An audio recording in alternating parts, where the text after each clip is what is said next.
Students, class 10 Sanskrit chapter 8 chapter name विचित्र साक्षी। ठीक है, फर्स्ट पार्ट पे हम देख रहे हैं आज फर्स्ट वीडियो। अयम पाठ यह पाठ ओम प्रकाश ठाकुर विरचिताया ओम प्रकाश ठाकुर द्वारा रचित कथाया संपादितांश अस्ति। ठीक है, इनके एक स्टोरी का एक पार्ट है।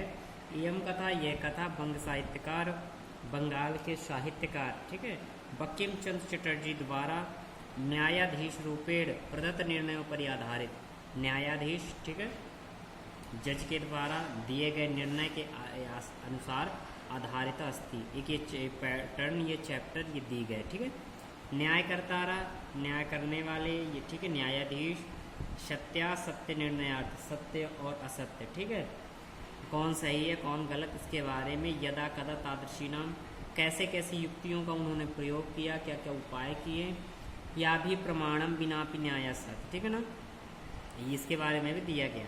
अस्याम कथायाम अपनी न्यायाधीशेन तथा मार्ग आचरित, इसी कथा में भी न्यायाधीश ने भी एक रास्ता सूझाया खुद के लिए, ठीक है, कि कैसे वो सत्य और सत्य को परख पाए। फिर चैप्टर पे चलते, कश्चन निर्धनो जना भूरि परिश्रम्य किंचित वित्तम उपार्जितवान, किसी कोई निर्धन गरीब व्यक्ति भूरी परिश्रम, बहुत परिश्रम करके कुछ वित्तम उपार्जित, कुछ पैसे कमाया था, रुपए पैसे, तेन वित्तेन स्वपुत्रम, हुआ है उन पैसों से अपने पुत्र को एक अस्मिन महाविद्यालय, एक बड़े से कॉलेज में, एक बड़े से विद्यालय में प्रवेशम दापितुम सफल हो जाता, एडमिशन करवाने में सफल हुआ। तत्तनया वह उसका पुत्र तत्र छात्रावासे निवसन अध्ययने संलग्ना संभूत, उसी छात्रावास में रहने लगा और वहाँ पर वो एजुकेशन लेने लगा।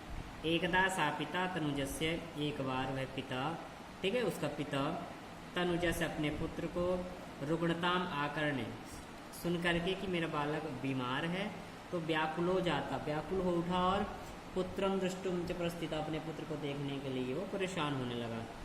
परमर्थ काशेन पीड़ित, अपने बच्चे को देखने के लिए वह बिना पैसों के कारण ही गरीब था ही, तो पैसे नहीं थे। सपस यानम, तो बस को छोड़ करके पदातिरेव प्राचलत, पैदल ही वो चलने लगा। पदातिक्रमेण संचलयन सायं समेप्यसो गंतव्या दूरे आसीत, और पैदल ही चलते चलते शाम को पहुंचते हुए, ठीक है, फिर भी वहां से उसका जो पहुंचने का एक एरिया था जिस उसे जाना था वह दूर था।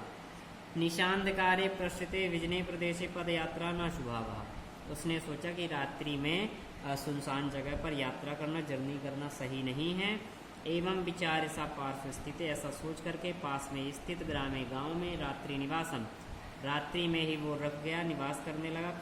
कर्तु किंचित गृहस्थम स्वागत, किसी गृहस्थ आदमी के यहाँ, पारिवारिक व्यक्ति के यहाँ गया। करुणा परो ग्रही तस्मय आश्रम प्राक्षत, और उस आदमी ने करुणा करके और उस व्यक्ति को निवास रहने के लिए स्थान दे दिया। विचित्रा दैव गति, लेकिन भगवान की गति ही कुछ अलग थी। तस्यामेव, उसी रात्रि में, तस्मिन ग्रहे, उस गृहस्थ के घर में, कश्चन चौरः, कोई चोर, ग्रहाभ्यंतरम प्रविष्ट, घर के अंदर प्रवेश कर गया। तत्र निहिता में काम, और वह एक बड़ी सी मंजूषा मादाय पलायिता, बॉक्स लेकर के बढ़ चला।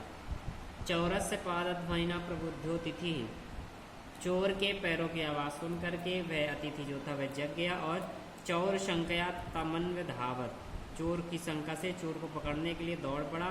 अग्रहणान, चोर पकड़ भी लिया। परम तदानीमेव किंचित विचित्र घटा, लेकिन उस समय एक विचित्र घटना घटी कि चौरः एव उच्चै, वो चोर था वह जोर से चिल्लाने लगा।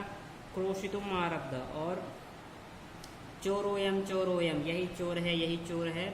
तस्य तारस्वरेण प्रबुद्धा ग्रामवासिना, यह सुनकर के वहाँ के जो गांववासी थे वो जाग गए। स्वगृहात निष्क्रम में, वह व्यक्ति भी जाग गया, और वरामतिथिमेव च चौरम अत्वा भर्ष्यन्, और वह जो चोर था वह खुद ही उस गांव का वो निकला कोतवाल, और उसको वो पकड़ ले गया। यद्यपि ग्राम से आरक्षी एवं चौरासी, वो जो गांव का आरक्षक जो कोतवाल था वही चोर था। तक्षणमेव रक्षा पुरुषा एव तम अतिथिम चौरोयम इति प्रख्याप कारागृह प्राक्षिपल, और उस पुरुष को, उस व्यक्ति को वो पकड़कर, अतिथि को पकड़ करके कोतवाल ले गया और उसने कारागार में, जेल में कैद कर दिया। Thank you students.